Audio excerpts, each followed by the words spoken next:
Broadcasting across Australia on Dare Media Group radio stations, this is the Sportcat Show, uncovering secret chapters, strange encounters, and the occasional technical mishap. There's always the technical mishap. Hello, everybody, and welcome to the Sportcat Show. It is Thanksgiving Eve here in the States. I want to thank everybody for tuning in, and we've got a couple great guests lined up tonight. If you're listening live on Dare Talk Radio in Australia, please come over and join the chat. If you have a question, we would more than welcome you in the chat. We're live there. And so first up, we got a great guest. Well, hold on, I'm getting ahead of myself here. Here's the wonderful and beautiful Miss Harley. So hello, everybody. Yeah, happy Thanksgiving Eve. We have a great guest, as I was saying. What the hell button did I just push? Doug, he's been here with us before, but he helps deal with grief. He's an international best-selling author, and, well, let's just bring Doug out so I don't give him a big head. Hello, Doug. Welcome. Hello, how are you? Doing well. Good. You ready for Thanksgiving? Yeah. We go through. We've had ours already. So that's right. As soon as I said that, I was like, "Wait, amaz's in Canada." We've had ours already. We can do it again, but it's always good to eat turkey. So no ham. Oh, ham, yeah, ham. That's for Christmas with Mrs. Sportcat. So yeah. Okay. Yeah, I can't argue with you. It's the way she was born, and well, that's the way she treats me. So I'm an abused husband. I just do what I'm told and eat what I'm told. Or is it maybe that's tamed? So Doug, you were with us before, and as soon as you come on, I was like, wait a minute, I know him. And then we were backstage telling war stories. And I was telling you that I just learned, because I'm also a disc jockey on a Thin Line rock station, where we have public safety, law enforcement, etc. And they're making a big push because tonight is Blackout Wednesday. I was not familiar with this term, but apparently people who are unhappy, are miserable, feel alone, they basically drink till they black out. And that's bad. So hopefully you can give us some advice how to stay positive. And sounds good to me. Yeah. And of course, by the way, anybody that wants to come join the chat, Doug will field questions. He'll give Harley therapy. Harley needs a lot of therapy. It's true. So, Doug, what kind of mentorship or grief counseling would you tell somebody that's feeling down and the holidays are coming up and they just got the blahs? I've been there myself with the blahs and sort of going like, why am I doing what I'm doing? But the big thing is to think about, and I know it's easier said than done, but is drinking till you black out doesn't really solve anything. Other than the only thing it does for you is make sure that you wake up with a upset stomach or you have to hurl into a bucket or something like that. So I only blackout drank once in my life, and that was when I was younger, but it wasn't legally drinking. And I woke up and vomit, and I was done. See, that would do me in too. I didn't know whose vomit it was, if it was mine or someone else's. I was done. Oh my God. Well, I've spent most of my life in public safety, so I've seen quite a few people blackout drink. And I can't say I haven't been guilty of it, but like she said, only once or twice. I think the night I graduated from the fire academy, we were all invincible. Half the academy found out we weren't. But we were young and dumb. But some people can't control their drinking because they feel like it is a medication of sort. It kind of pushes everything away and makes them feel better about themselves. But you're right. You're just giving yourself a headache, upset stomach, other things. And then if you are what's considered a working alcoholic, you're not safe to others, and No. you're not safe to yourself, because the irreparable harm you're doing to your body. So, and you haven't really solved the problem, really, because you pass out, you wake up the next day if you're lucky, and the same crap is still going on that you got to still deal with. So, and it progressively can get worse, where you end up, you may black out from alcohol this week, but next week you don't get the same buzz with the alcohol, so you switch to drugs, and then goes from there. So,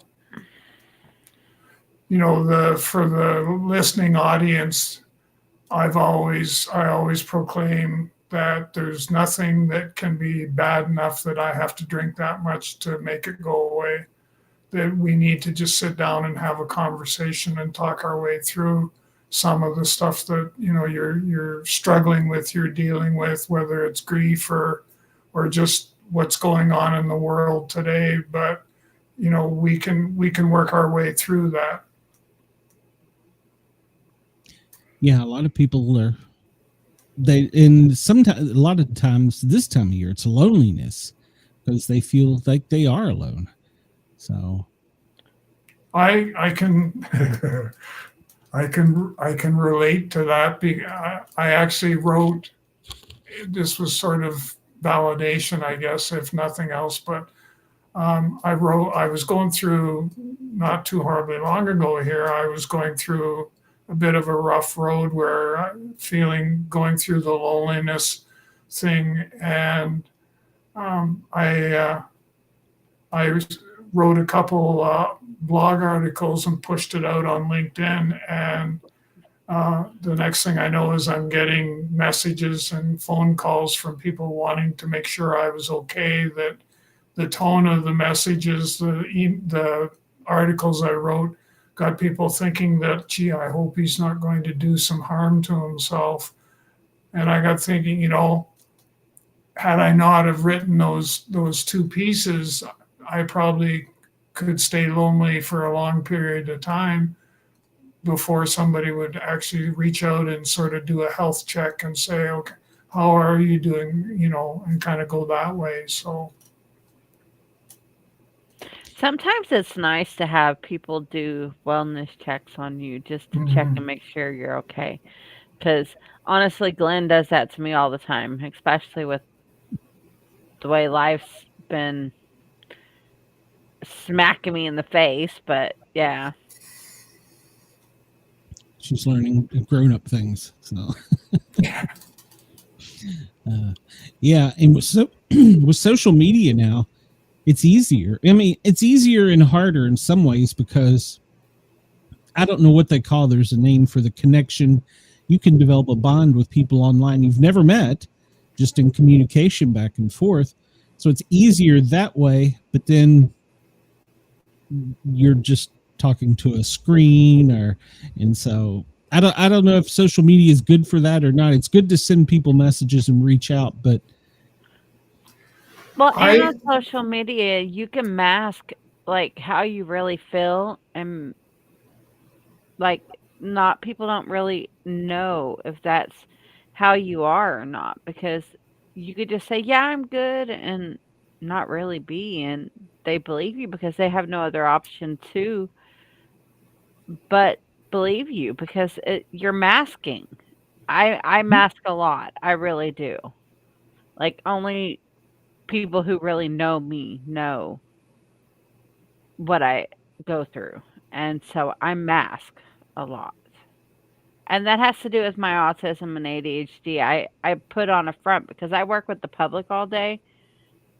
And that takes a toll on me mentally and emotionally alone. And especially with today being Thanksgiving Eve, like this time of year, people come out and they're not exactly thinking, well, how what I'm going to say going to affect the person that I'm saying this to.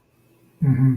And so they're like extra just rude and harsh, and it just being in public.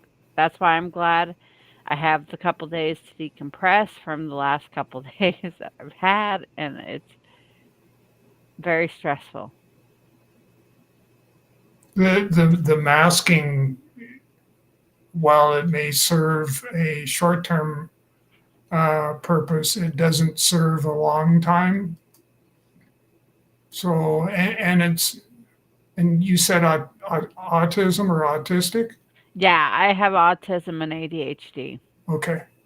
Yeah, because my granddaughter has autism. Um, so we, my daughter looks after her and takes care of her and all of that sort of stuff. So, and she's absolutely a brilliant young lady, as I'm sure you are as well. That she's doing things that you would just never ever think in somebody that was 11 years of age, and she's designing computer programs and all sorts of different stuff. So, but for the listening audience, some things to think about is that, number one, it's okay to come out of the closet and reach out and ask for help, or for somebody to walk beside me, because you don't need to be lonely. I was at a bereavement group meeting last night, and that was one of the things was I said, I'm not looking forward to the next few days, because I'm going through another go of loneliness and that. And I had a couple people say, well, just give me a call and we can get together for a coffee.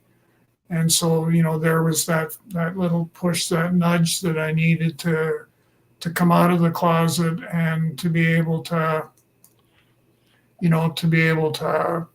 move forward and plug into them and feed off of their energy, so that I'm not wallowing in my self-pity.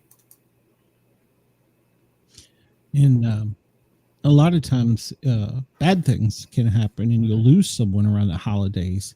And that's even worse. I don't know if I told you this or not, but since we last talked, I was in Tennessee taking care of my aunt. She was hospice, and we were very close. And I had to go through, as a paramedic, we're used to pushing drugs, saving lives, rushing to the hospital.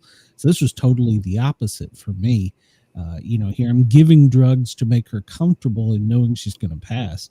And I'll be honest, I was, it was our family home in Tennessee, but I felt like I was an island, no matter, the family and everybody was around me, but because of what I was having to do and go through.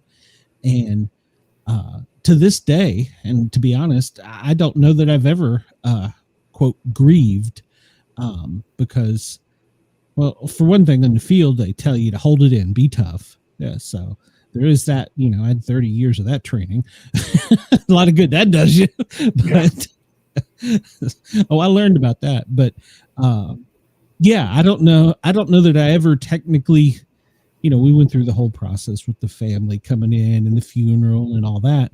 But I don't know that I ever technically shed a tear. I don't know that I ever broke down.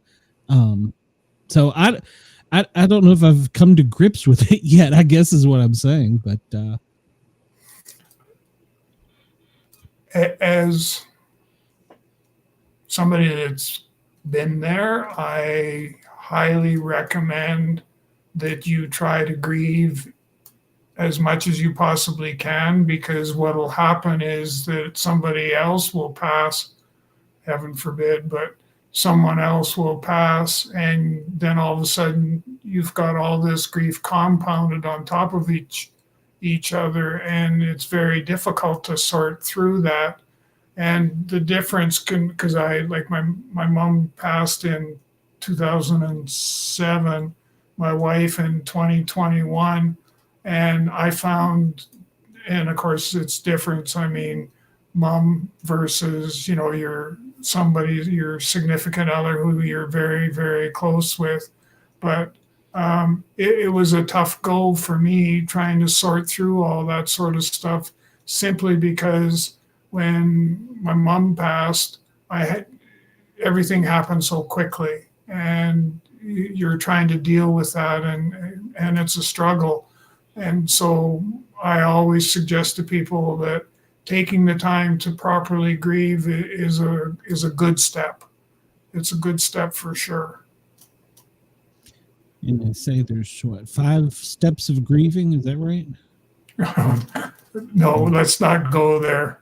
Oh, so is that old school? I mean, that's what they taught me in paramedic school. There's 5 steps.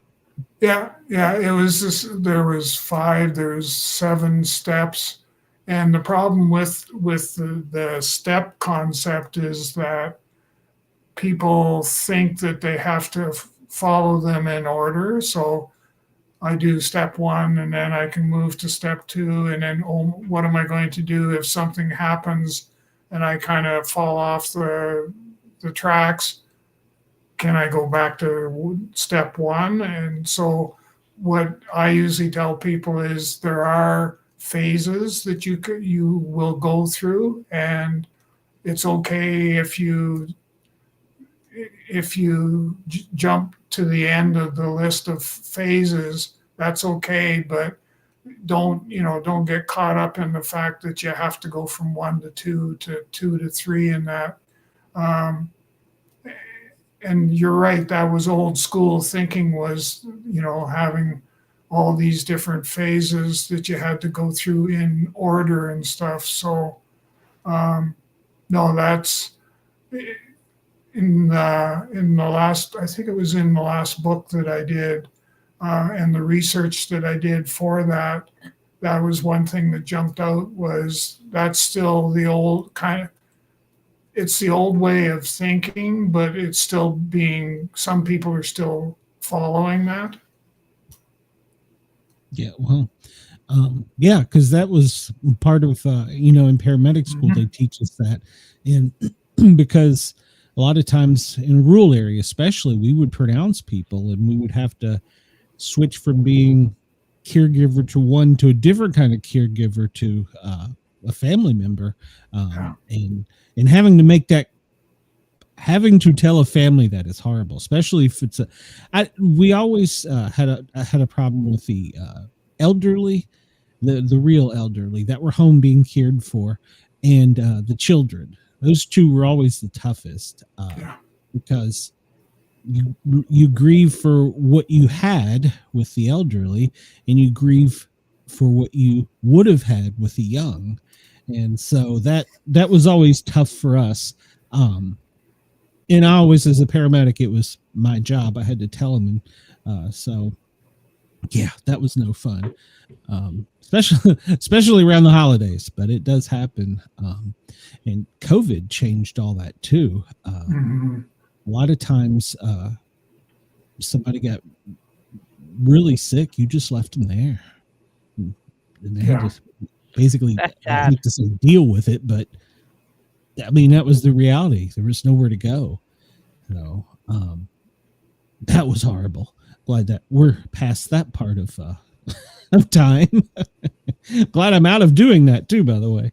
But one thing you said that really hit with me is because I don't know if I told you this last time, but I was attacked on duty by a pit bull, and I went through a year and a half of physical therapy, and then I went to occupational therapy.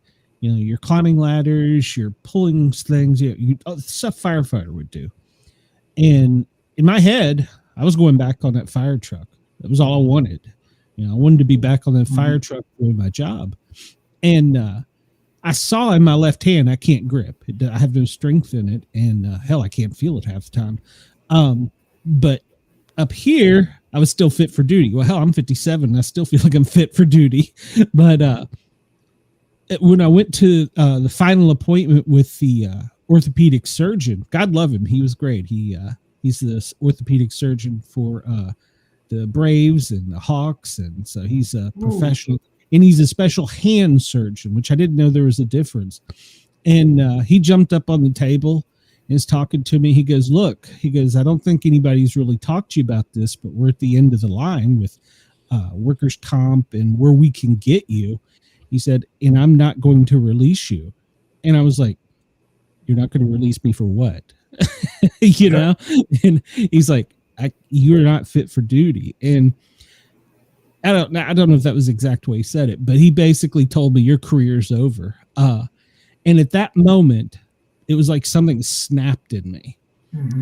All those calls, all that trauma, all the things just come out. I was instantly pissed. Then I was crying.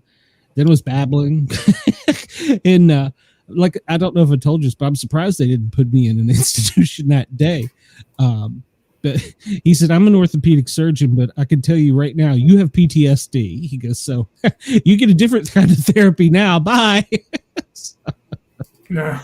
But yeah, it was a literal feeling. Like you said, it was stored up, and it literally felt like something like a rubber band snapped, or, I mean, a physical feeling. And it was all out there. That was a rough few months. But I don't think we ever get over PTSD. I don't think that ever goes away. I can't walk. Okay, so, well, you know this, Glenn. A couple of years ago, back like at the tail end of COVID, I got hit by a car, like while walking, hit by a car and thrown 10 feet. Smacked my head pretty hard on the ground, like really hard, to the point I have what's called concussion syndrome. So I have a permanent concussion, and I had to have my shoulder reconstructed because it tore my whole shoulder up, and my spine's pretty damaged from it, to where it causes migraines, and my migraines went away for a good time, but they're back now. Oh God. And so I can't walk past the street, and it's my direct path to work every day without having an anxiety attack now. Like, I have to completely walk on the other side of the street, keep my eyes straight ahead, and not even look. Because, like, there's this big tree at the end of the, like, on the other side of the, like, when you cross this way right here, that I know when it's coming, that's where I got hit, and I go into anxiety about it. And I'm not in what I do for a living, I'm not supposed to prescribe, but I can suggest. And have you looked at EMDR? I'm on, well, okay, so I have a happy vape. Yeah. Okay, that's close, but not quite what I was thinking. Well, I have that because that helps with the nerve damage in my back. Yeah. And they gave me muscle relaxers, but I don't take those because they make me groggy, and I've got kids, so. Yeah. And so, they want to do spine surgery, but I won't let them. Because they keep saying, "Oh, there's a possible chance of paralyzation." And every time they say paralyzation, I'm out. Yeah. So that's good. I was going to just add to when you talked about, the one thing that popped to my mind was when after Deborah passed. She passed away in the hospital in palliative care, and I couldn't drive past that hospital without breaking down and crying. And so I went to a counselor, and we did the whole EMDR therapy that they take you through, and it helped a lot. Yeah, that's a good therapy. They use it for PTSD frequently. And one thing she said too, doctors are so quick to throw a pill at you. Yeah. Yeah, I don't know if that's the conspiracy of big pharma or if they just don't care. I don't, you know what I'm saying? I don't know where that balance is, but yeah, a lot of times you'll just go, okay, well, here, this will make you feel better. Well, You know? see, it's if I know I don't have to work the next day, then I'll take the medication I'm supposed to take. But if I know I have to work that next day, I won't because of the fact that come the next day, I'm too groggy to do anything I need to do. Mm. And I really don't like how it makes my brain feel. Yeah. With me, when I was going through all the physical and occupational therapy, at some point I decided, okay, I'm not going to take these pills because I was busy then. I was 2 days a week in a gym, 3 days a week at occupational therapy. So I was always on the go. And I think that I used a lot of the physical exercise to help me push through that, and just stubbornness. Pain is fear leaving the body type of attitude. Yeah. That's me right there. So, well, no, they taught us in the fire academy. That was one of our instructors. Famous quote. He would I yell was at me. raised by a military man, so My instructor was a Marine Corps drill sergeant. So my grandfather was a Army Vietnam veteran, so that was instilled in my brain. And I had surgery on my shoulder, came home that same day, was up taking care of children. Yeah. So, like, I got hit by the car and then went Your to mom. work right after being hit by the car with my arm hanging there. Oh my God. Okay, that might be a mental illness. Well, no, I was told if I didn't come to work, I was going to be fired. So, Yeah. I think being hit by a motor vehicle might be an well, example. she thought I was lying. She said, I don't believe you. Even the cop got on the phone and said, ma'am, she's not lying. She said, so you're her friend lying for her? Oh, that's a horrible boss. It's like, my yeah, gosh. I'm going to lie about being hit by a car. It's a normal Tuesday. Good Lord. Oh, yeah, that's the file edited is probably the worst boss I think I've ever heard of in my life. Yeah. It reminds me we would run vehicle Feed accidents. on OnlyFans, Glenn. Yeah, no. When we would run a motor vehicle accident with young kids, high school age kids just starting to drive, they always said the same thing: "Mom's going to kill me." And I was like, "Let me tell you, son. I've been doing this for 20 years, and I haven't ran a call where a parent killed them yet." So, oh Lord, it's bad the things that we put in our head are put in our head predictive programming, and a lot of it we're finding out now is no good. So, Yeah. like you said, I didn't know the steps was an old thing. I was like, oh, that's new to me. Yeah. It's just because if you go through and you read some of the research and stuff on it, they've actually, even now, some of the so-called experts have started to make the shift where they talk about the steps being actual phases, so that people don't get hung up or caught up in the aspect of, I have to do this according to this order, a sequence or whatever. And these are the expected or anticipated outcomes that are going to come as a result of following that process. And what I found was that that's not the case. That they're tools that you have in your toolkit to be able to, if you're doing grief work, that's tools that you've got in your toolkit to be able to help. And it's much the same as PTSD as well. So, well, not everybody grieves the same way. So, yeah. Harney may be an open weeper, and I may be a suck it up kind of person. So yeah, No, not I'm a everybody. suck it up kind of person.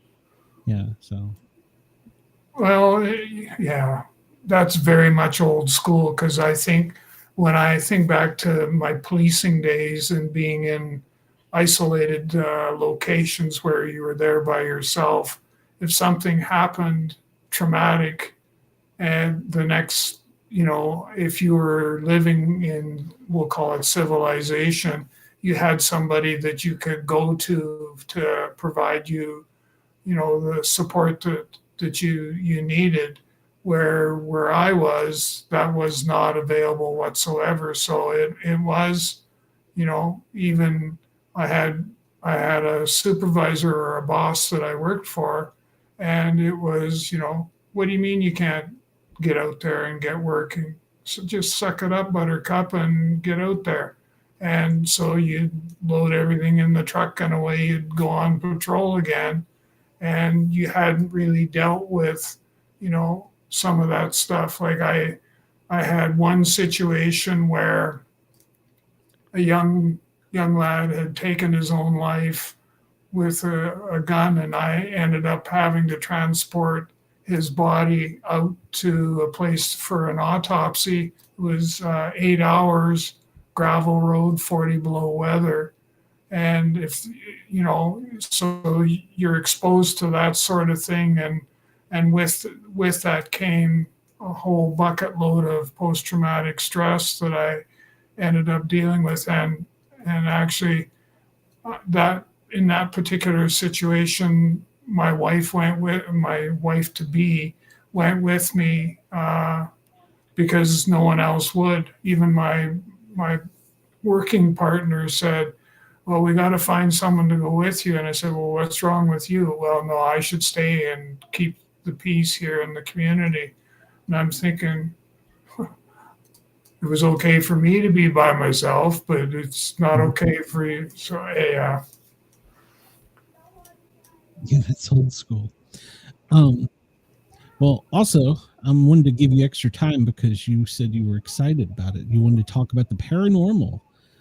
So I'm going to ask you the questions we always ask. If you've ever had any paranormal experiences, and what the heck were they? So Yeah, the one that stands out, the most predominant one, was back probably 2005 or thereabouts. My daughter was engaged to get married, and my mom had been diagnosed right around the same time. Had been diagnosed with cancer, and I went to. It was the middle of the night, and I went to the hall closet where it was my walk-in closet, and there was this image that was standing there, and I said, what do you want? And basically what I got out of the virtual conversation, if you want to call it that, was that they were there to take my mom. And I basically said, can you take somebody else and not my mom? Because I would like her to be able to see her granddaughter get married. And to make a long story short, that's what eventually happened, was that they decided not to take her. So she went from, I think it was May timeframe until December or some time frame like that. It was a fairly significant amount of time where they left her alone, so to speak, and then eventually she did pass from. She had cancer, so she did pass from cancer, but at least her granddaughter got to see her get married. So, and it was just that image, and how you have a conversation but you don't have sort of your, yeah, what that part's all about. So that's been my predominant one that I always think of that one. When Deborah passed, I was inundated with all kinds of images in the house and in the bedroom and all kinds of stuff like that, and trying to find out what they wanted and how long they were going to, how long are we going to keep this up, going back and forth. Like at one stage I had 3 or 4 young people come running at the bed and jump in the air, and I said, "What are you doing?" And they stopped, and I said, "What do you want?" And they looked at me like kind of different, and then they just disappeared and they were gone. Wow, like they were questioning themselves. He can see us, like that type of look. Yeah. Wow, that is weird. Had there been any children around, or was it? No. And you know, I've had instances where I've turned and looked, and there's been children in the place I'm living in now, but there's also been animals too. Like we had a German Shepherd dog, and he's appeared in the house from time to time, and never had that experience before. Wow, has that been recent, or is that? Yeah, it's been fairly, I would say within the last 3-4 months that I've noticed Storm, the dog's name was Storm, that I've noticed him coming, you know, and he would hang around in the house or come and lay at the beside the couch or something like that, and then he'd disappear. Wow, and he looked like me or you. I mean, you know, he looked physical in shape and form. Yeah. Wow. Yeah. The subject that you saw when you were going into your closet, what did that entity look like? That one, and the reason it sticks in my mind more is because that one it had more, the image that was there was more lifelike than what I'm seeing now. But and it was, we were able to carry a conversation without speaking. Mm-hmm. And it was, because I remember that when Mom did pass, I was in the hospital room that she passed in, and I had said that I was sorry that I wasn't able to get her more time, and that, you know, because she had just passed and stuff, and didn't get any responses or anything like that from her at that particular time. But I've gone through some different things. I've done past life regression. I've been to psychic and a medium. In fact, I go, when my when my mom passed, I went to a psychic to get closure so that I could make sure that she'd crossed over and she was okay. And then I did the same sort of thing with when my wife Deborah passed. I went to a medium and we got a little deeper into, and you know, the medium would ask her questions and actually get some responses back that you sometimes get people that say, well, if they already know what it is you're going to be asking, they can make up the answers, so that, you know, that sort of way. And none of that happened in my case. It was all unscripted, if you want to use that term. Yeah, I've heard that frequently. People will be like, well, that could be what they look in their 8 ball and tell everybody, you know, so like predictive programming. But then I've had other, I don't know if the right word is psychic, but other people that could give you something that there's no possible way, you know? Yeah. Yeah, so and those people are unique and have a skill. So yeah, uh, that's fascinating. So did you find out that everything they had passed over to the other side successfully? Yeah. Or okay, Yeah. that right there in itself is a weight off of your shoulders. Well, and it's, call it therapeutic or call it, whatever you want, but it it serves a purpose because I was always left in doubt as to, okay, what now? Like, what takes place next? And it was always that was the pathway that I was supposed to take. Was I was supposed to set up a time, an appointment, and meet with the psychic and or the medium, and my questions would be answered.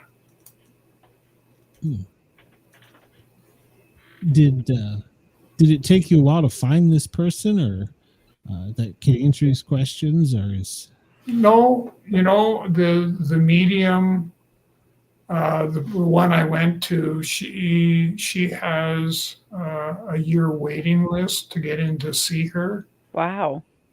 because she's very, very good at what she does. I've gone to a couple others that were just referrals, people that have said, I've gone to this person, maybe give them a try and stuff and see how they are. And they're good, but they're not as good as this other one that's got the waiting list. And obviously, having the waiting list is sort of gives you the understanding there must be something. This person must be good because they've got people. Because we were at the thing I was at last night, we were talking about quite a bit about the using psychics and mediums as a means or a way to get closure, and so we were talking about that, and she's like $250 for an hour. Wow. how do they do the past life regression? Sorry, say. How do they do the past life regression? It was a hypnotherapy. Okay. So you do hypnosis, and then the hypnotherapist starts asking you questions like, what are you wearing? And, whereabouts are you and what are you traveling in? And in my case, I was in a boat, in a rowboat, and I described the clothing that I had on, and I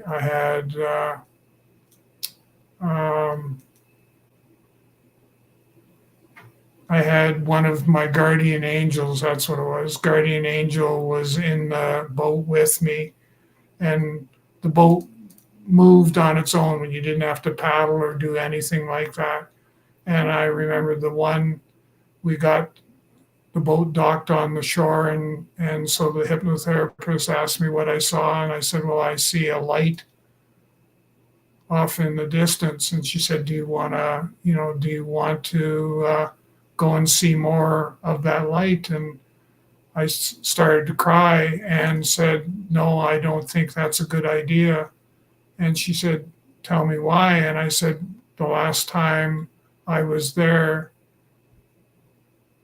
I could have been hurt seriously because they didn't like me at all. And she said, well, do you want to stay or what do you want? I said, let's get in the boat. And we got in the boat and we went further. And it ended up that took me back to a time when Jesus was still roaming the streets, and we ended up landing in a place that was similar to that, and we went through the same questions and stuff, and we actually had a number of local people that were in this we'll call it a community, that they all come running towards me, and they started just touching, and they wanted to they had to touch me. And then there was a young boy that come up to me, and he looked at me, and his eyes looked into mine, and I could see he was going through all this pain and agony and stuff. So I reached out and I put my hand on his head, and his pain and everything disappeared. And so then the guardian or the hypnotherapist said, "Do you want to go again?" So we go in a different direction, and actually the boat wouldn't go the one direction; it would only go the other. And we ended up. I said, "That's it. I'm done. I've got nothing left." So, but I went through 3 different past lives, and the thing that she asked a question in each one. What do you do? What is your purpose? And I said, I'm a healer. And so that's kind of followed or stuck with me ever since then. And that was quite a number of years ago. Wow. That's incredible. And when you're hypnotized, do you remember these things, or is it? Yeah. Okay. So you're, it's not like when you think of a hypnotized where you get your eyes closed and you're dancing like a chicken. So you're conscious and you know what. Okay. Wow. Because Deborah was still, my wife was still alive when I was doing this, and she was the same as what you were. She said, "There's no damn way that you're going to do that. You're not going to end up, because you know what's going to happen to you is that you're going to end up running bare ass naked down the street, and there's nothing I can do to stop you once you get there to that point." And I said, "But it's not like that. This is actually, they do hypnotherapy to get people to quit smoking, to people to do weight loss, and past life regression is a specialty that this hypnotherapist did."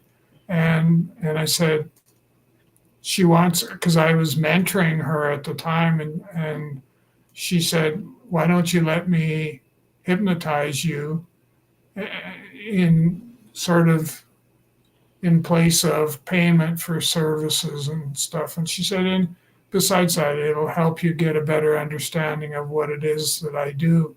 And so that's what we did. And Deborah was still not a happy person when I came home and said, "Guess what I did?" She didn't believe it then. No, she actually,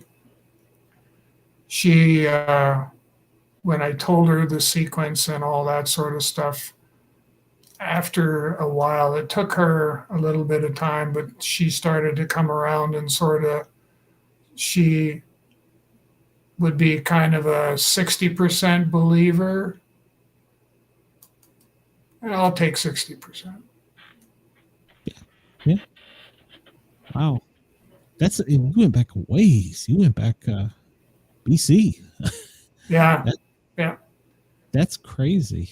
I mean, I don't think I've ever heard a story like that. And have you put that to pen and paper? I haven't, not yet. Ah, okay. Do you plan on it? Well, I think the place, because I've started to gather my thoughts and stuff to do book number 4. So I've written 3, and book number 4 was going to be grief and spirituality. And I think there'll be spaces or places in there where we'll be able to interject some of this stuff we just talked about now. Yeah. And that could be helpful because, like you said, a lot of people don't believe in that. Yeah. So some people believe that when you close your eyes, you're just gone. You're just dead. And of course, there's the typical, you either go up or go down people. So, I guess the only way you're going to find the answer to it is, well, when you get to that point. So that's the only way you get an answer. So, Well, yeah, and like I said earlier too, was the one thing that I do when I'm working with people is I suggest to them that if they're looking for closure, that going, through a psychic or a medium, it's an option. I'm not about to push and force and suggest to people that, okay, this is the only thing that you can do, because there's other ways we can deal with your grief, rather than, having you spend money to go and see these professionals. So, well, how do I say this? When you mentor the people, even if they're not going through the grief, you can prepare them for yes. prepare you for grief, but that doesn't sound right. But you can coach. That's a better word. You can coach people better how to deal with it, I guess. Yeah, you can. And what I've found so far, I think I've only had maybe 4 or 5 instances where we had the conversation last night at this group I was at. Was a couple of them know that I do the grief mentoring work, and that I sometimes suggest using a psychic or a medium. And some of them, and they were believers. They said, well, if it works, then let's give it a try and see if it does work for us. Because I said, for me, that's where I go right out of the gate. If I've got a loved one that passes away and I want to know that they crossed over, that's where I go. Is I try to find a psychic or a medium that's not got a year-long wait list. Yeah. It also sounds like with some of the things you've seen, the veil is a little bit lighter for you to allow you to see things. Yes. Yeah. And do you put any of that into your mentoring, your coaching? Into the mentoring, yes. Yeah. Okay. And how often do you work with the public? Is it frequently or every day? How often do you work with people mentoring and stuff, groups? Yeah, usually it's every day, because I work with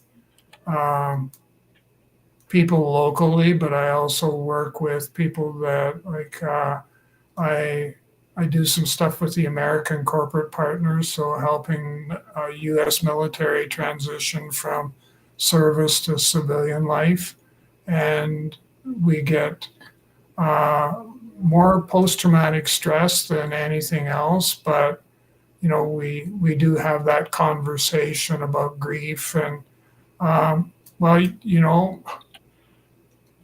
some of them have gone through the loss of body parts, limbs, and things and there's grief that goes with that. So do you work with like military veterans and? yeah, I do. That's good. Yeah, that's amazing. They need more, like, I'm not exactly sure where you're at, but like I know here in some of the states that I've lived in, because I've lived in Oklahoma and I live in Ohio now, but the mental health services that they offer military veterans are not what they really should be. Like my kid's father was put, like, he's a veteran, and for them to get him services, like they could only offer him with a virtual one. Mm. And in all honesty, most of veterans are older. well, there's younger ones too, but like, what about the older ones who have no knowledge on how to use technology like this? And that's where it bothers me because when my grandfather was still alive, they did not offer him any therapy, and that man could have used it. And he turned to the bottle Yeah. instead of therapy because when he came back from Vietnam, he had it was bad. Well, I wasn't around when he came back, but I was around for I grew up with him. So 4th of July and holidays like that, Memorial Day, any holiday that had fireworks Yeah. involved in it, it was bad. Like I seen some of those flashbacks he had where he thought he was back in Vietnam and he was flipping the couch over and screaming at my grandmother like she was one of the Vietnamese people who was coming with bombs strapped to her. Mhm.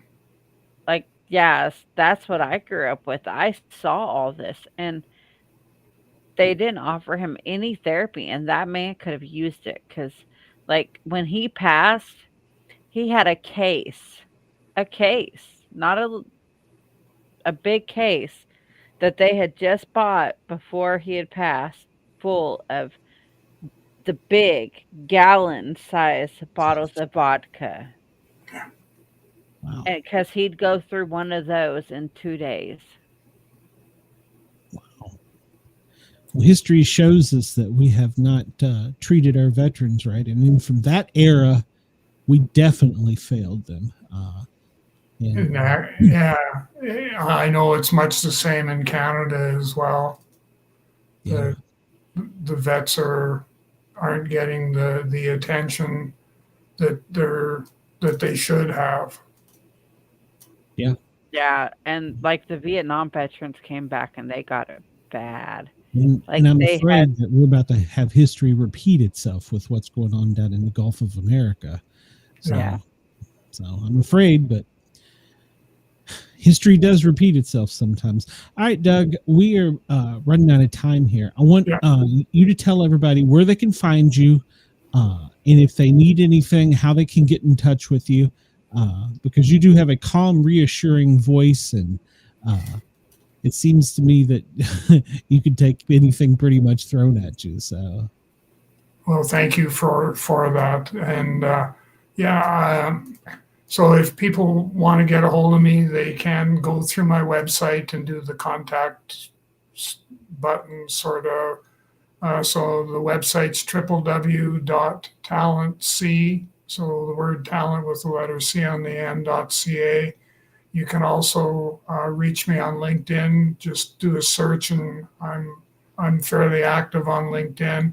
And then finally, the best way for you to get a hold of me, especially if it's something that's urgent, is to send me an email at doug.lawrence, LAWRENCE, at TalentC, so talent with the letter C on the end.ca, and I'll get back to you as quickly as I possibly can. And for those of you that are interested, you can also go to Amazon.com, and my latest book, Grief, the Silent Pandemic, it's available. It's for sale there. And there's 2 other books. You Are Not Alone has quite a bit to do with post-traumatic stress and my time in the police force and dealing with that. And my first book is The Gift of Mentoring. And so it's basically mentoring 101, if for lack of a better choice of words. So those are the 3 books. And please feel free to reach out at any time. There's no reason why you should suffer. You just need to know that I'm there for you, and just reach out and we'll work things out. I have actually read your books, Doug. Okay. I've read and I really liked them. Thank you. I read almost all of our guests' books. She is a reader. Doug, I will put all that in the show notes too. So Okay, thank you. it probably won't be tonight, but by tomorrow sometime Okay. maybe Friday. Maybe Friday. I'll get it in the show notes. So anybody that's listening later, you can come find us on the Sportcat shows and look up the show, and it'll be in the show notes. Doug, have a great Will evening. not be there tomorrow because Glenn will be stuffing his face with turkey. It's football. It's football. So, Football, Doug, I know you don't celebrate Thanksgiving, but happy Thanksgiving. Merry Christmas coming up. So, and Happy New Year. And hopefully you come back and visit us again. Hopefully, Tomorrow yeah. is my mother's birthday. There you go. All right, Doug, have a great evening. We will see Yeah. you soon. All right. All right, take care, everybody. Bye-bye. All right, let me pay some bills here real quick. Find a button, and gotta find this button. Broadcasting across Australia on Dare Media Group radio stations, this is the Sportcat Show, uncovering secret chapters, strange encounters, and the occasional technical mishap. And as you know, we always have two guests every night, and tonight is no exception. This guest is also returning again, Tricia Copeland. She's been on here, and we're going to go from talking about grief to Middle Earth. Hey, welcome. How are you? I'm great. Hi, Glenn. Hi, Oh, it's my favorite author. I love her book. Well, there you go. That Tricia, I don't need to. That makes my her. day. No, yes. I don't need to introduce Tricia. It's her favorite author. That's a great place to start. Yeah, no Yeah, kidding. I get updates about her in my email and everything. Are you a stalker, Harley? Yes. I stalk love all of our stalkers. I authors. will take all the stalkers. No, As long as you're not follow really outside all- my house. No, I follow all our authors so we could get updates on them and all that. Well, Tricia, since we last spoke, what's been going on? It's been a great fall. A little more warm than normal. So we're finally getting cold weather right in time for Thanksgiving. So that feels more normal.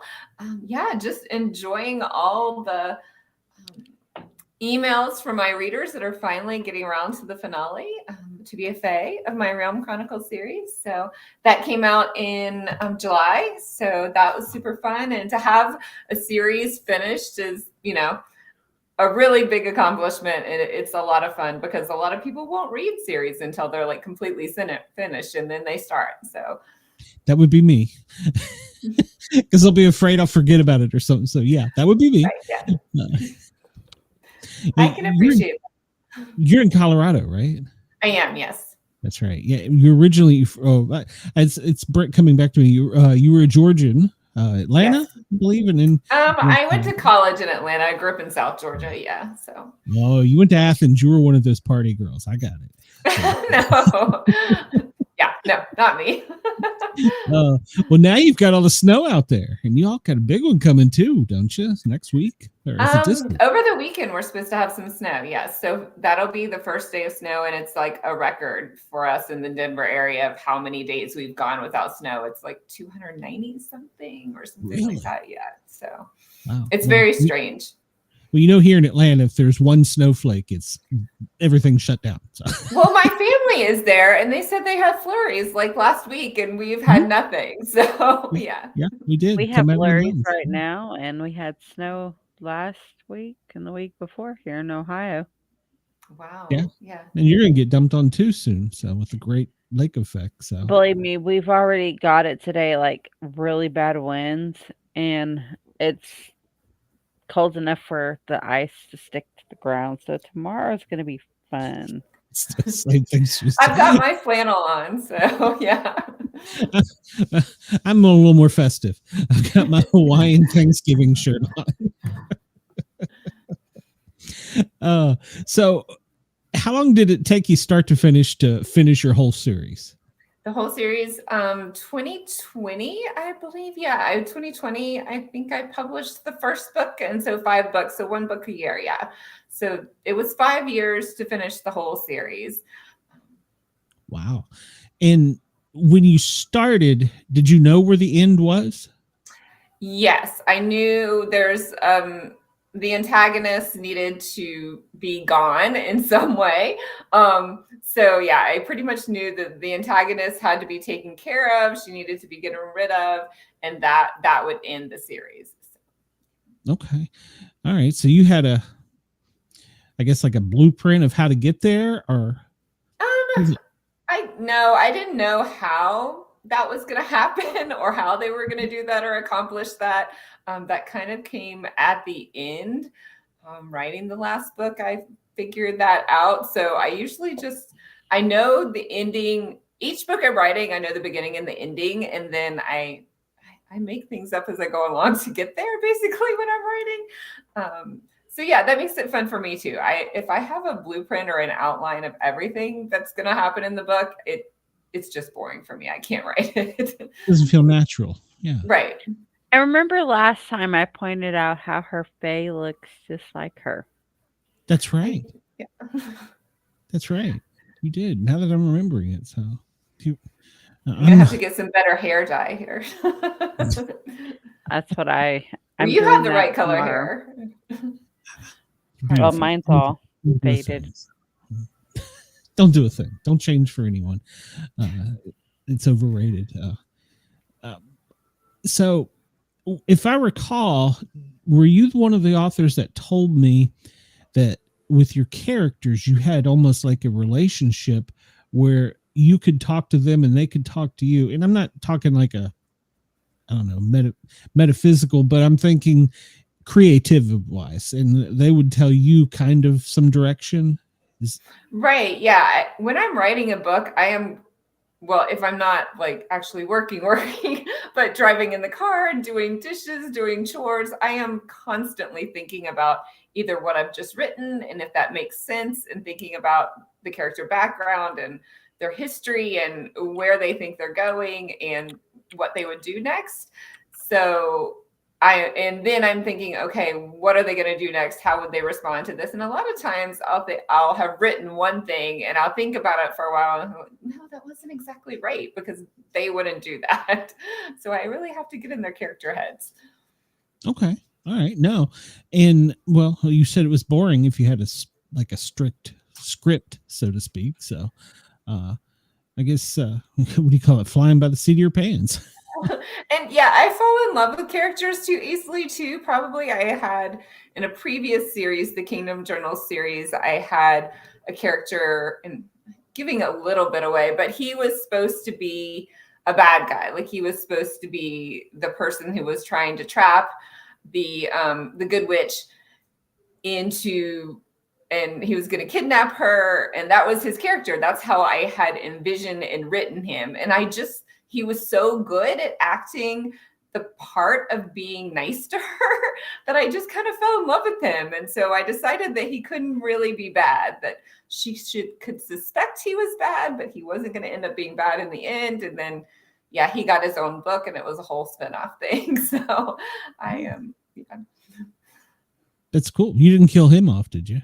I did not kill him off. I've only killed off like one major character that was really, really hard. So I was going to ask, how does it feel to do that? It's very sad, and a lot of readers were not very happy with me. But I kind of knew where I wanted the series to go, and yeah, it sort of needed to happen. So yeah. But if they're telling you that it's bad, that means they're engaged, and that means right. You feel something for these characters, and that's what you want, right? Yeah, I want to do that when I'm reading too. So yeah, and that, like I said, you feel engaged and you have an emotion about that particular character. You know, like when they killed Superman when I was a kid. You know. Oh my goodness, I know. I was like, wait, Superman. No, we gotta stop. Yeah, so but yeah, it's comic books are like soap operas. They just pop right back up. So well, that's the good thing about fantasy. We can usually bring people back to life. Yep. Have you done that in any of your books? I have not done that yet. Here's an idea.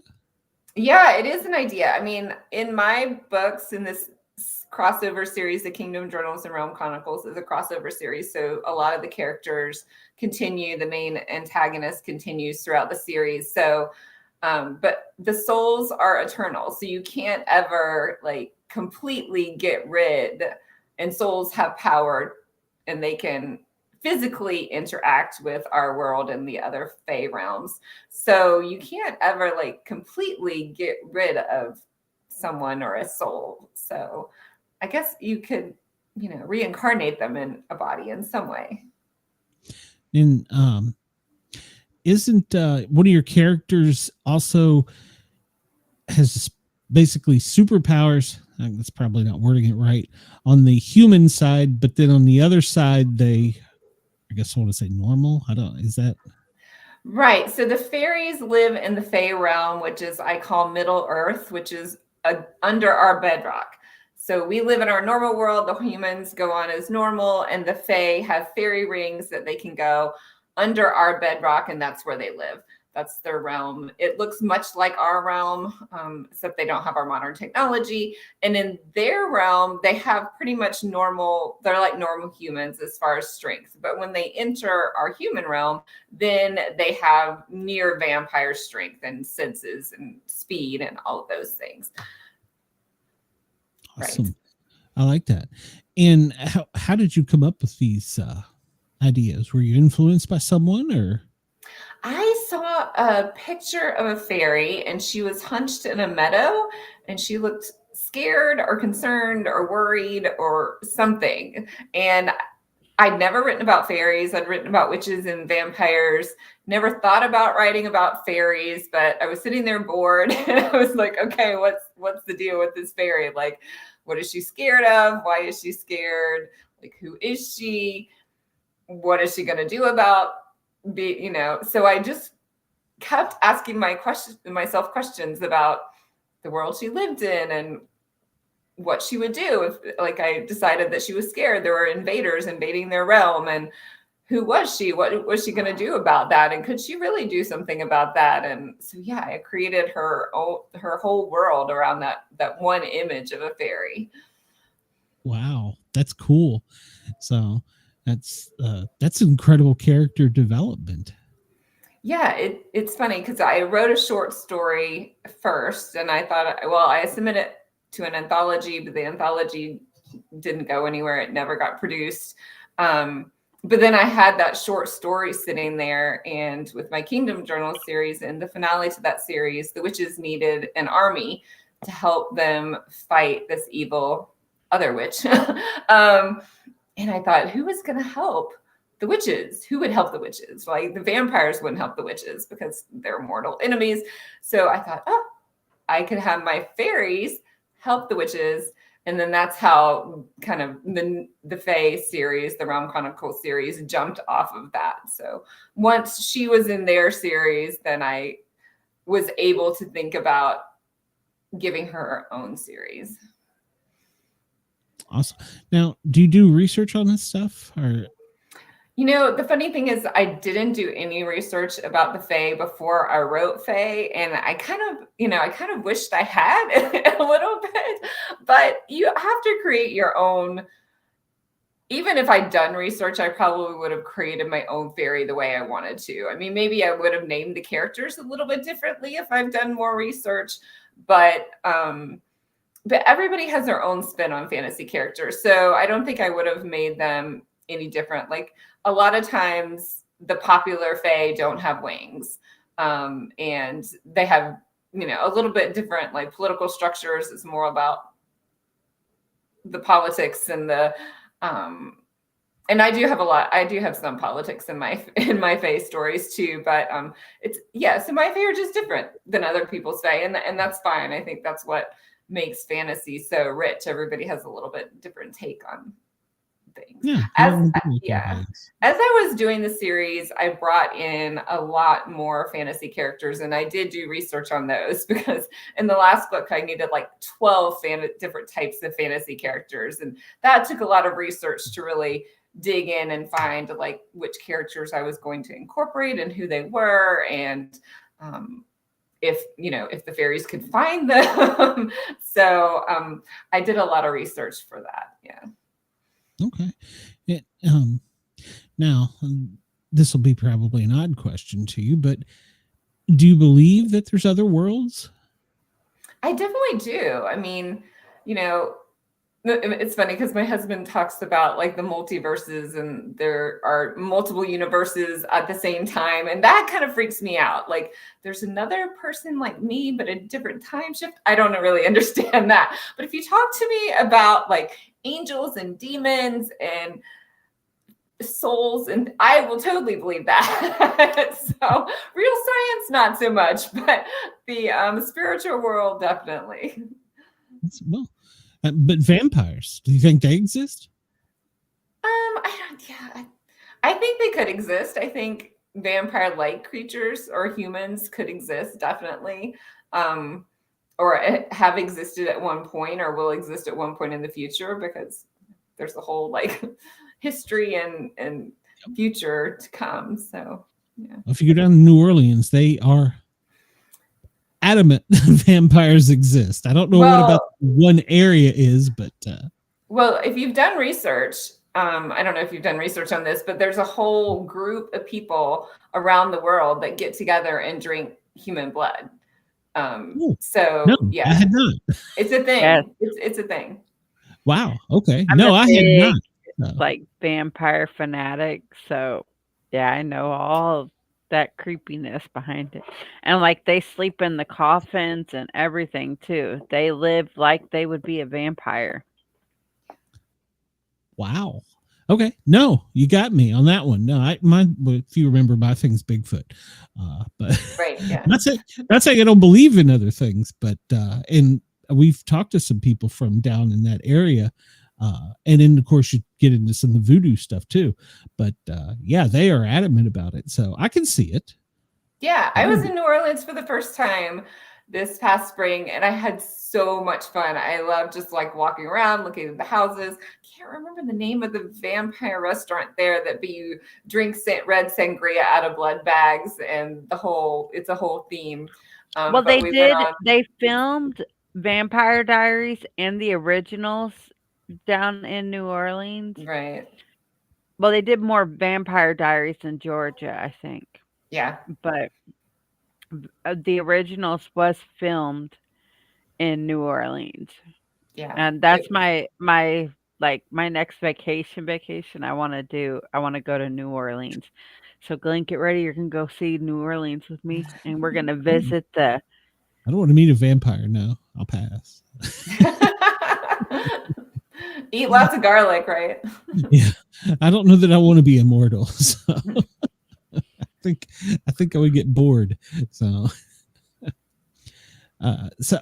with AI now, a lot of people are saying AI is taking on its own persona, and that it is, I don't want to compare it to a spiritual thing, but it's growing to be a supernatural thing. So what do you think about that? I read my first book that had an AI character in it just this week. I haven't finished it yet, but it's interesting because it's a romance, but the girl like is going to her reunion and she needs a date, and then so she contacts this service where she gets this AI robot date that's like basically is her perfect match, right? And she kind of decide, and because her friend suggested to her, and her friend is like in a relationship with this, and many people, even I was just seeing a story in New York Times this week. Many people, these chat GPTs robots, many people are in relationships with these AI personalities for years, and they're friends to them. So it was kind of that idea where she had a friend that'd been in the relationship with this robot for years. And she was trying to decide, do I go with the real live person or do I go with the perfect robot because they're perfect, right? So it was interesting to read about that. I hadn't read that kind of book yet, but yeah, I mean, if robots can live forever, vampires can live forever, right? So, yeah, kind of a vampire. Right? They're saying AI is the next thing, whatever that thing is. I always think of like Terminator. I go to like that side of the science fiction. Our Transformers, they take over. So, Well, I mean, they were I don't know. They were kind of AI-ish, I guess. But no, I guess they had lives, but I don't know.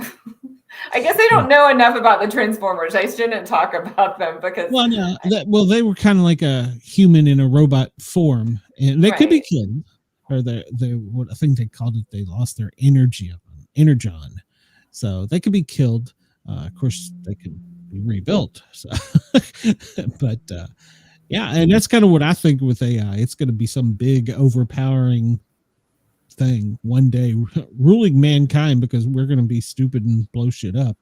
So yeah, cross our fingers, hope not, right? It's up in the air. So but yeah, I mean, I wondered sometime if that would be like the next, I'll call it realm, or the next progression in society, is that we make it to that and then they're like, no, you're too stupid, we're going to rule you. So there's a lot of science fiction being written about that too. So sure. Now you've completed your series, but you haven't completely stopped writing. You've got to have some other projects in mind, don't you? I do, yes. So as I mentioned, I had 12 different fantasy characters I needed for this in the finale, and I've written a short story about a Nyx character, Brynja, who is in the finale to the Realm Chronicles series to be a fae. And I have like I said, I have a short story coming out in a magazine in 2026. I think it's coming out in January. So I'm excited about that. And I'm just thinking about like a longer novel based on that character, and a little bit about the Nyx, who are, global warming is not doing great things to the oceans they live in. So I'm thinking about what that looks like and if that's my next series. Interesting. Have you ever thought about dipping your toe in any other genre? I write romance too. So I have a pen named Maria Jane that I'm writing my perfect romance series. So I will release that book. It's going to be called Perfect Secrets. It's coming out probably next June, I think is what we decided. Yeah, like mid-June. I'm gonna have to look into that. Now, you might have to school me or correct me on this. I may sound stupid. There's like a spicy level to the romance. What is your spicy level? Well, I think if you go on the TikTok 5 chili pepper spice level, I think I'm like at a 2. So it's fade to black or closed door romance, basically. So they kiss, there's no graphic nudity, and that they have sex, but you don't see it. It's like fade to black. The next morning, the lovely couple isn't waking up in bed together. So yeah. Okay. No, that's fair. No, that's what I wanted to, because somewhere somebody told me, one of the authors, it may have been you, talking about the spicy level, and I was like, what? That's a thing? I think I'm the one that told you about the spice level. I was kind of disappointed I was only a 2 on a spice level, because to me, that's pretty racy as far as growing up in the South within the Bible Belt. I grew up in Oklahoma in the South in the Bible Belt, and the books I listened to would make my mother blush. You're past a 2, aren't you? What I listened to, yeah. It's pretty. We had a guest on, and I'm going to struggle to remember her name. Gosh. And I was all in on the Bigfoot. Did I tell you this before? I was all in. She had researched. She knew all about Bigfoot and the characters, and I was like all in. And she comes out with this quote from one of her books, "The green eyes looked up from between my thighs." And I'm like, what? What? Luckily, my co-host was there, because it took a total right turn in the conversation. And I'm like, no, Bigfoot romance is a thing. It is. Yeah. It is a big thing. I just found this out not long ago. Yeah. So, yeah. And they get some could get pretty risque. I never knew that. So, and she too had, I requested the interview with the one author, but she thought I wanted the other author because she's like, he writes under two names. And I was like, what? So I was the country Southern boy going, wait a minute, what? Tell me about this. I know. Don't you know everything about Bigfoot? I didn't know those things. She told me. So I was kind of shocked, but she did her research. I'll give her credit for that. But yeah, I was probably about 10 shades of red during that interview.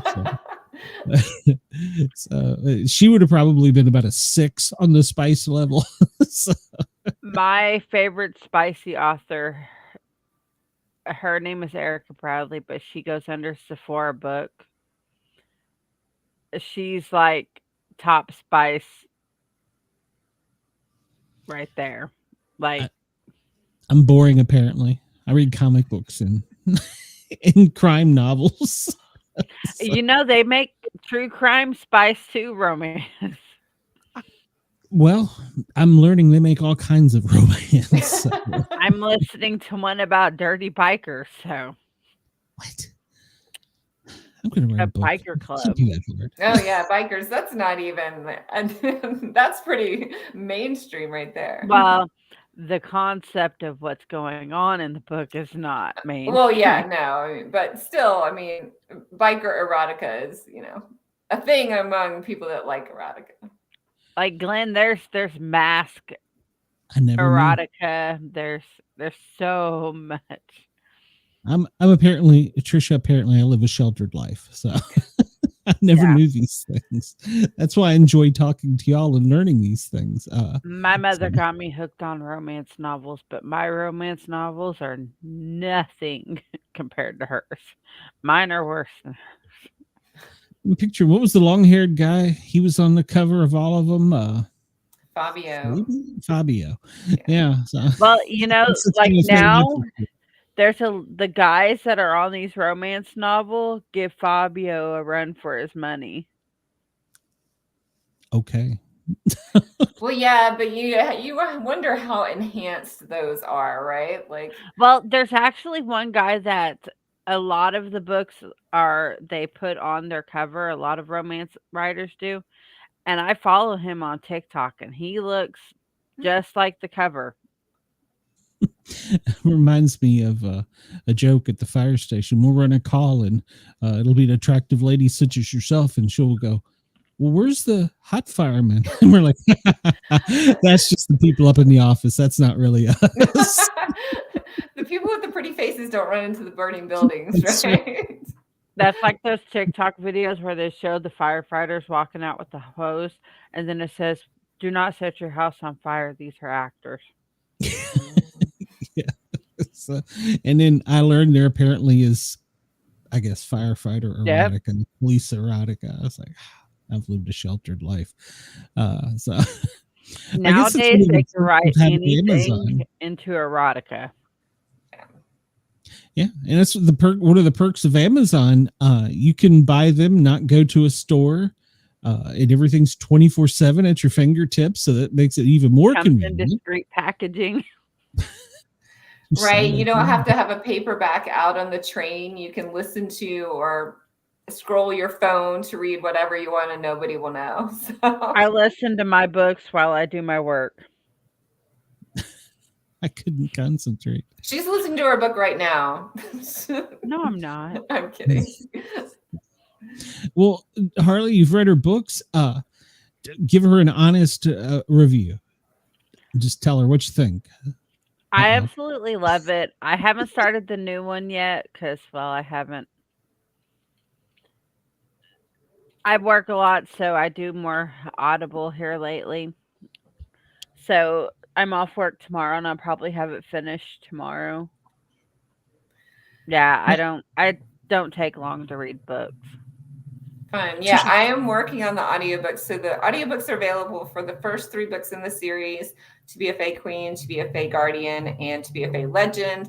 And my person has the production for To Be a Fae Rogue right now. So that will be out probably in January. And then To Be a Fae will be out on Audible in March. So I'm gonna have to download them. How do you interview the people that do the audio? Is it like you're hiring them for a job, or how does that work? Yes, I do. My first, the Kingdom Journals are on audiobook 2. So the first person I met was Amy Deutschler, and I was just at a con in St. Louis. I think I was at I don't remember what that one was called, but anyway, and she was just walking around giving out cards, and I met her in person. I was like, ooh, I want to do this. Like, let's talk. So she sent me some samples, and I loved her work. So she did the first 2, Kingdom of Embers and Kingdom of Darkness. And then she knew someone, Daniel Delgado, who did the second 2 books because they're male leads. So Kingdom of Honor and Kingdom of War. And then when I went to look for a new narrator, then those 2 people were able to introduce me to several people who I listened to and just picked who I felt sounded best for the voice.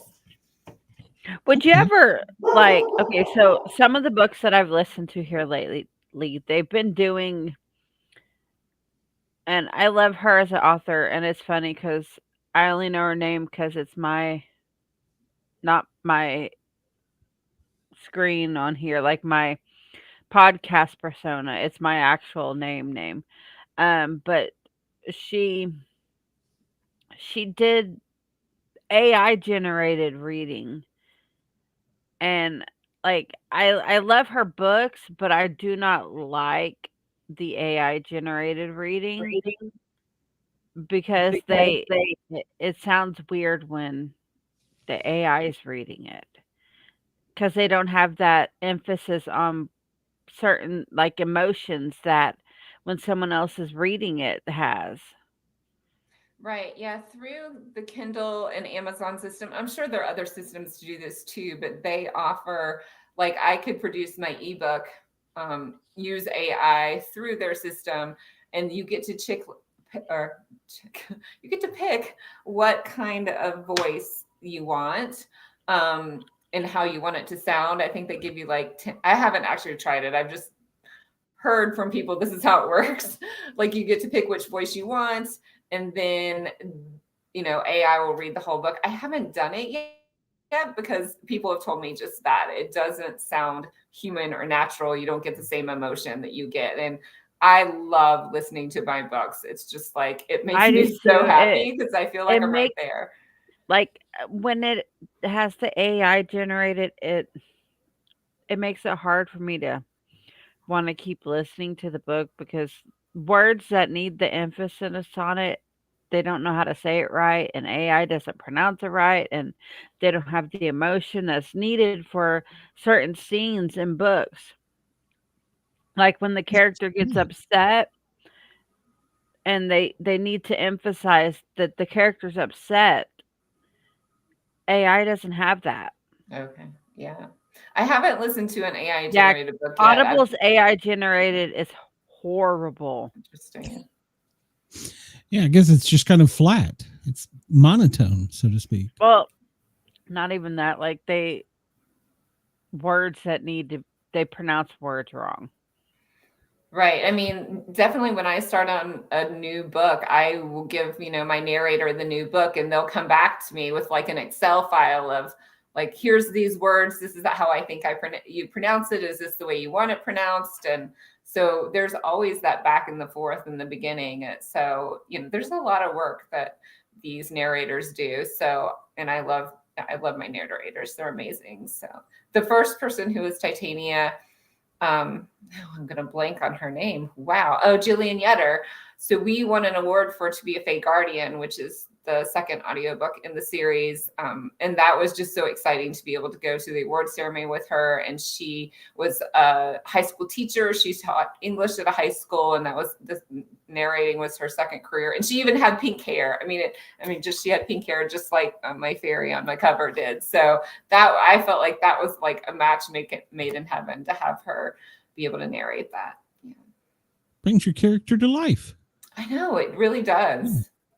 Yeah, I mean, and now with the character that you put on the front, did you have somebody in mind when you drew that, or did you? I guess you didn't draw that. You had somebody. No, I didn't draw that. So my cover person had I don't even remember how he found the images, but this was an ice queen.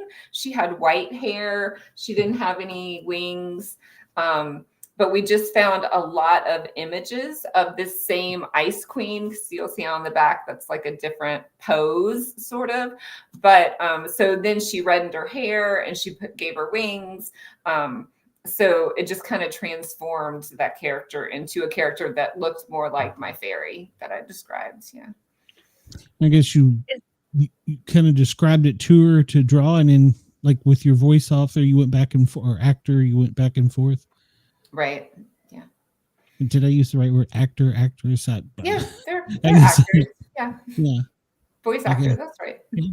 Harley, did you? I'm sorry, I interrupted you. Oh, is there a way to like purchase signed copies of your books?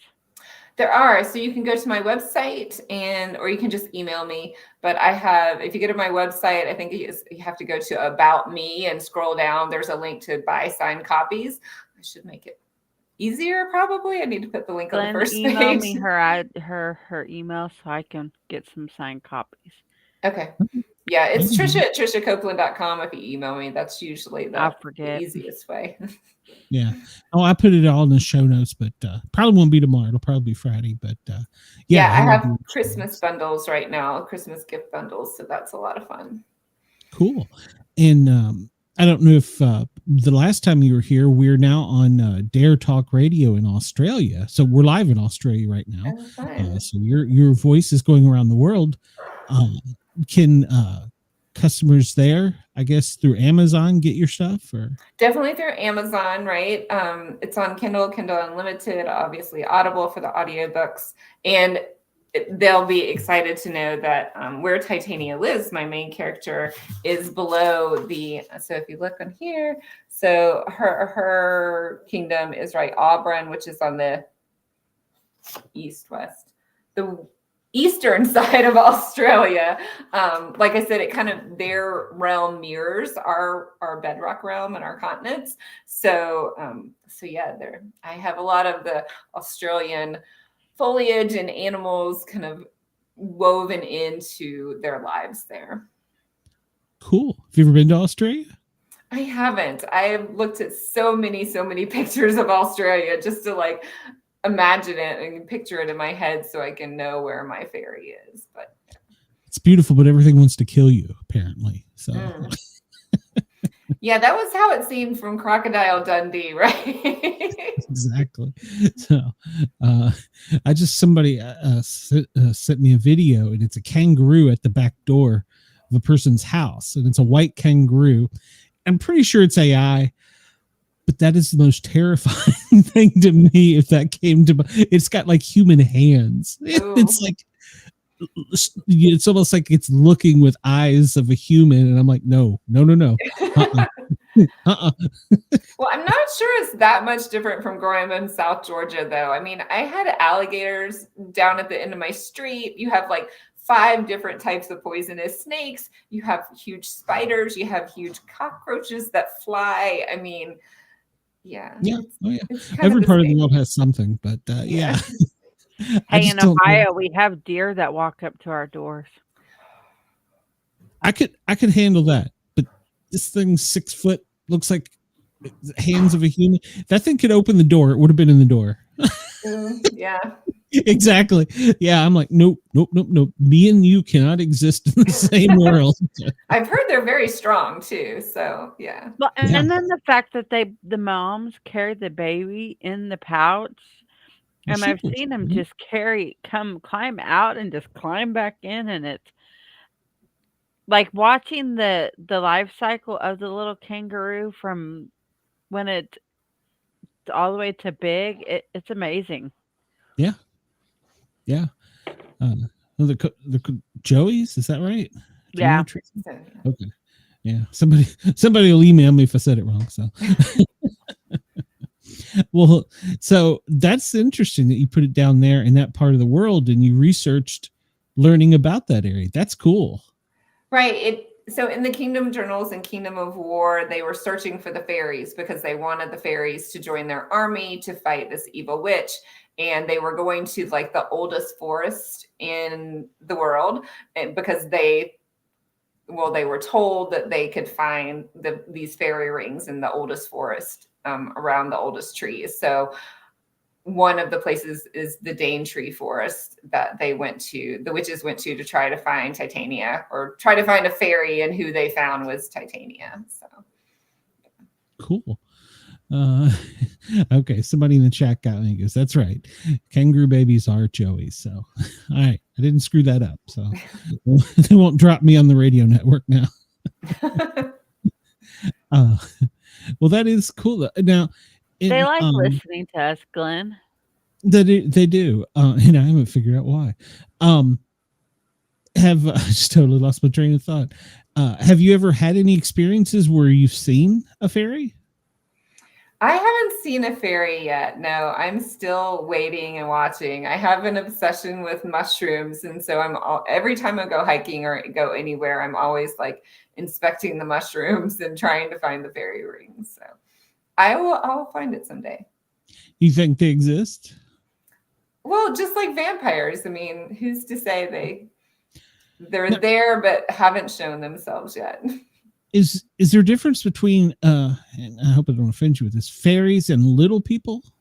Because I like the Cherokees called them little people. Right. So depending on who you ask. So in some books, like fae is any type of magical being. It could be a pixie or a troll, or any type of magical or fantasy being is called a fae. In my fae, they are winged creatures that are about human size. They can fly around. And then all the different magical beings are just different. They're not all fae. So really it depends on what lore you read.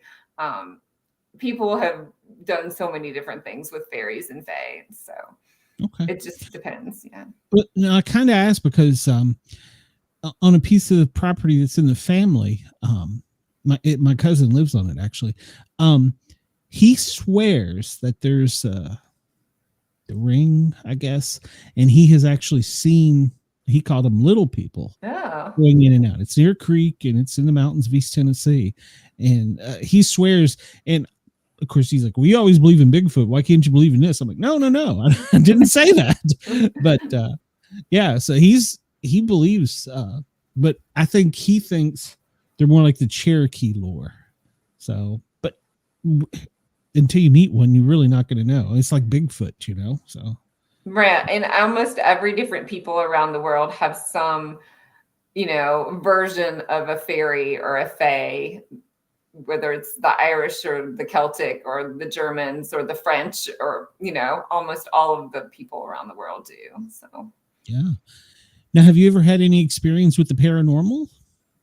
I have. I think I talked to you last time about the fact that my son's cat had run away, and my sister, who passed like almost 3 years ago, she was a big cat lover. So I had started this thing with her where I, tell her, "Hey, I'm having this issue. Could you help me with this?" And the cat had been gone for 5 days, and the day I asked my sister to help find the cat came back. So that was the one I think I told you about last time, but I have an even like next level one. It's even next level for me. So I went hiking around Salt Lake City in June, and I was wearing a pair of sunglasses that I had for like 4 years. They're Target sunglasses, like $15 sunglasses, but I had them for 4 years. I love them. They're the best sunglasses, but they fell down into the river and they floated away. Like they were gone.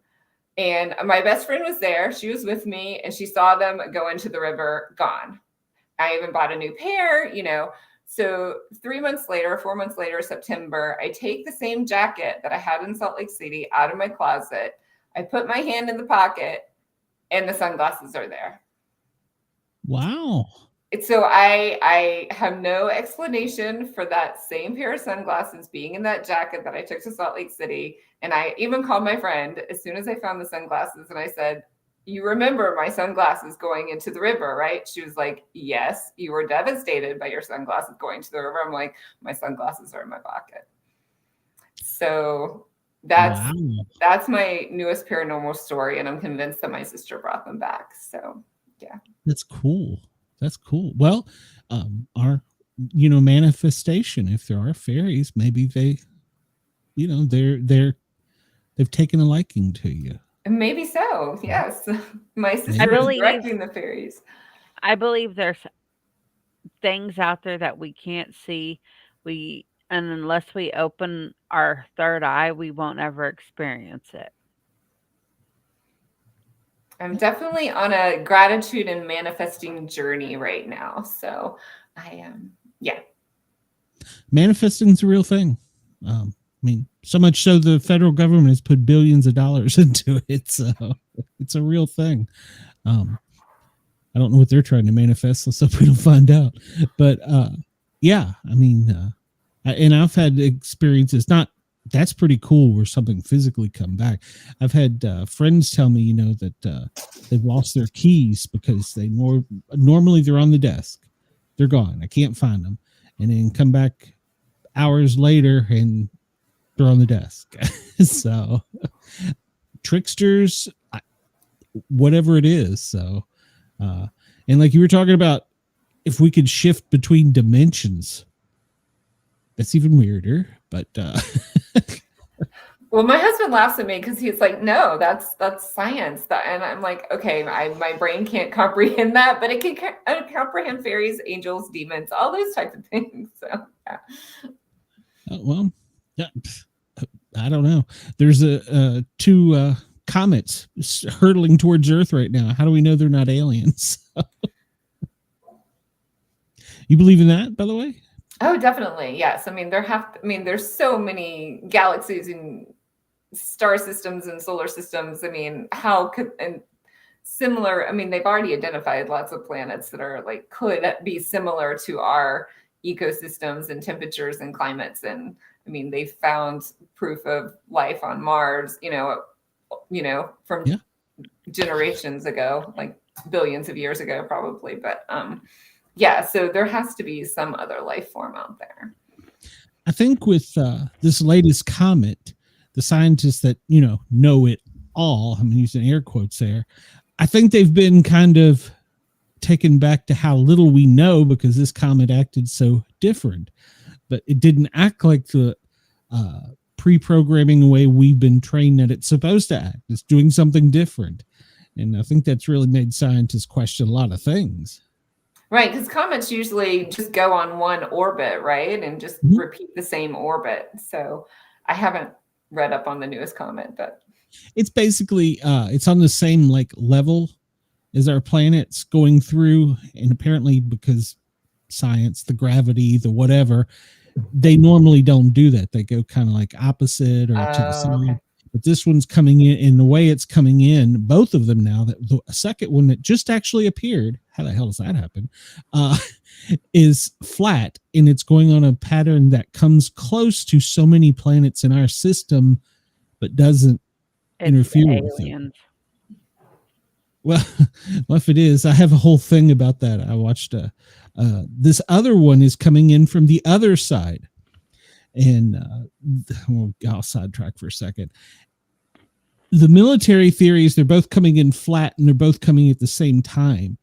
And we're defenseless because there's going to be one on each side of the planet and we can't do anything about it. And that's like a military move, flank your enemy. So that would be the hugest conspiracy theory ever, right? Yeah, and that's a new one. Yeah, even the military is looking at going, that's a pretty good move. So, but I guess we'll wait and see if we get blown up. So I think we'll get blown up by our own self before that'll happen. But Tricia, you have your own website. You're on Amazon. You're on Audible. You're going to be doing more books, right? Yep. And when's your next one coming out? June. You're going to come back and talk to us there? Of course, I will come back and talk to you. Yeah. You get to. And then you can tell Harley about the other books. So we'll have to book you under a different name and bring you in. That sounds, that'll work. You put a red wig on or something. I don't know. But yeah. when you were out hiking, by the way, did you camp in the woods or did you? I'm not a big camper. I camped as a young kid, and I think I just got over camped. So now I really like mattresses, warm heat and cooling, and as well as running water. Camping, yeah. Well, no, day hikes are good. So Yeah, I can hike all day. I love hiking. yeah. Well, a lot of people will hike in with a little tent on their back and they'll camp out. Have you ever, when you were here in Georgia, did you do the Appalachia? I hiked Blood Mountain where the Appalachian Trail starts. That's the one hike I've done on the Appalachian Trail in Georgia. Hike a lot here in Colorado. Yeah. Well, gosh, you got so much beautiful area there. So Yeah. yeah. And then you got gold mines out there too, by the way, just side note. There are some, yeah. It's mainly silver mines, I Is it? Okay. think, up in the mountains. I've been inside a silver mine before with my kids. We did one of the, like, you can go on the trails with the buckets, and that was really cool. Oh, I've never heard of that. It does sound cool. So like you're actually down, how far down did you go? Or do you, It was far. It was like 500 feet or something. I mean, it was dark. You wore headlamps and you put on the raincoats, and it's like in a cave, so it was like 65 degrees. If it's in the winter, it feels warm. If it's summer, it feels cool. But yeah, it was really neat how, I mean, just I kind of get weirded out. I don't like enclosed spaces, but my kids thought it was cool. So yeah, well, that would be. Now, if you were going to go to one of your planets, you'd use something like that, right? Oh, definitely. Right. Yeah. Okay. Cool. I'm on the right track here. Get it? Track? No, never mind. No, yeah. When you do your next book, we're obviously going to have you back. Between now and then, you have got to go into a gold mine or a silver mine again and tell us all about it. So okay, I will. You can live stream it to us from there. That would be fun. That probably could. You said in your other world there's no technology. Right. The Fae don't use computers. They don't have electricity. So it's more like a medieval epic fantasy feel. How in the heck do they survive? I don't know. They like raise animals and they raise their vegetables and they go hunting and they. Glenn, the Amish people do it. Well, I guess. I don't know. Still to this day and age. I guess. I don't know. I think as a first responder, they always trained us that if something like that ever happened by day 3, the world would pretty much be on its own. So. Well, that's how we were feeling at one point during COVID, right? We're like stocking our pantries. I mean, exactly. Well, we were going to be eating out of cans. We weren't going to be growing maybe some people could have been growing their own food. Yeah, I mean, it depends where you live. God, don't get Campbell's soup. You heard that they print their meat, so. Oh, they print their meat? Is it AI? Yeah, that was just a big scandal like 2 days ago. How do you print meat? I don't know. I don't want to know. I told my wife, throw all the Campbell's products out the door. I don't want them. They're 3D printed meat. We went too far with technology right there. So, all right, Tricia. I told you we'd only keep you about an hour. We're getting close to that. So, thank you for coming on Thanksgiving Eve. Do you have plans tomorrow? I do. Yeah, I'm going to have a house full of people, and all my kids are helping me cook. So, yeah, it'll be a lot of fun. How old are your kids? If you they are, I have 2 that are 21 and 1 that's 23. No way. Yeah. No way. So your kid? No, that's not possible. That's possible. Yeah, I know. They get older and older each year. I don't know how that happens. I thought you were in your 20s. So. Oh, that would be nice. No. I knew what was the movie we were talking about that I knew. Now it's left me, but anyway, yeah. I'm astonished. So okay, I'll shut up before getting in trouble. But I would have never guessed that. So I figured you say, oh, they're like 5 and 8. So. Oh no, they were at one point, but yeah. Unfortunately, I've got a tiny terrorist here. He's 5 years old, and he pretty much runs his house. So it's my grandson. So and he lives up to the name Tiny Terrorist. So, Tricia, have a happy Thanksgiving. Thank And you. you've got my email address. Feel free to reach out and anytime you want to just chat or whatever. And I'll get you and Harley in touch so you and her can get a book or something. I don't know. Put Harley in a book. So That's a good idea. You have to tell me what character you want to be, Harley. I'd be good with that. So, all right, Tricia, I'm gonna get out of here. Have a wonderful evening. Thank you very much. Happy Thanksgiving, Merry Christmas, Happy New Year if I don't see you before then. So Thank you. Happy Thanksgiving. Bye. bye-bye. Bye. It was great. Let me get that down there. That was great. Good show, Harley. I'm glad you showed up. So not that I didn't want Brenda along. I mean, I had Brenda during the day. So she's my day girl, you're my night girl. So I got girls Yeah. for all kinds of time. So Harley, do you have any plans for Thanksgiving? Not really. I'm just gonna cook a turkey. Okay. Well, nothing here tomorrow. It's my day besides- off. I don't want to really do much. Yeah, nothing. Brenda says, yeah, right. Nothing here tomorrow for us because they're going to the other parents. So this weekend will be ours. So she's off, but she is making sausage balls. So, which is like my delicacy. So I will be on the couch eating my weight in sausage balls and cheese crackers. So I like sausage balls. yeah, well, I've got a thing for her sausage balls. So got to keep this FM friendly. Harley, do you got anything planned over the next couple of days? Saturday we have our wrestling music bracket part 7, I think it is. Okay. And we're working our way down to part 15 of all wrestling theme songs. All right. And this one I'm excited for. It has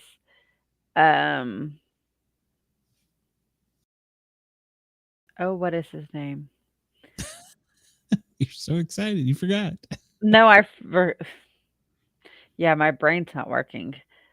It has Ric Flair's daughter's theme song in it.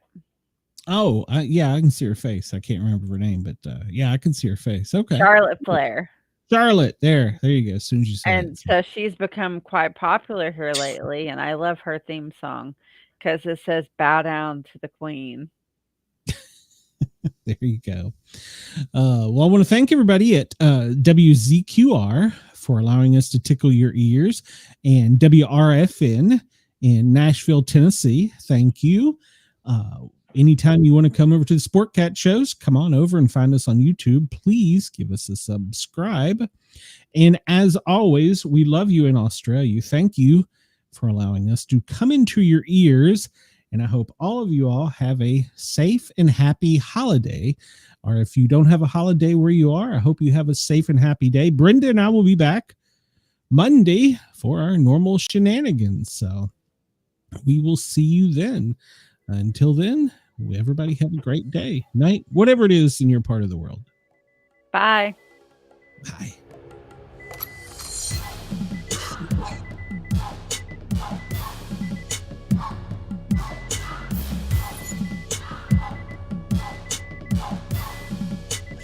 You ever wonder,